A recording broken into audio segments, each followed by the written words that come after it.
Nigerian maid who went to work in Saudi, fakes madness to escape. A Nigerian girl has narrated how she escaped trouble after the alleged killing of two Nigerian housemaids in Saudi Arabia.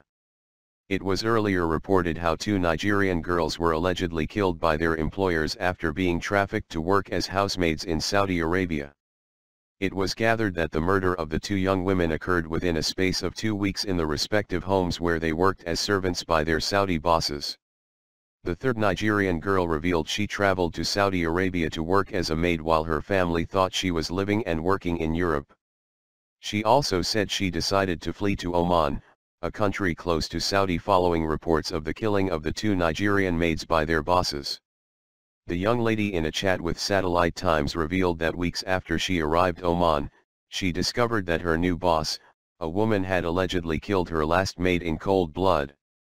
Following the shocking discovery, the lady attempted to flee but could not due to the contract she signed with a recruitment agency in Nigeria and counterpart recruitment agency in Oman, which restricted her from even leaving the house.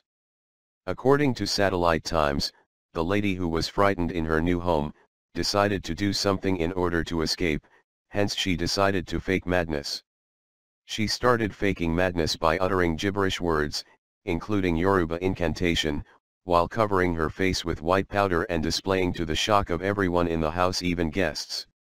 Embarrassed by the strange manifestation, her new employer called the recruitment agency after 2 days and queried them for giving her a mad girl as a maid.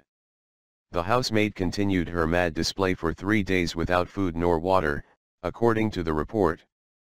The madam was left with no choice than to buy a plane ticket for the lady and ordered her driver, as seen in the picture, to take her to the airport to ensure she is deported from the country.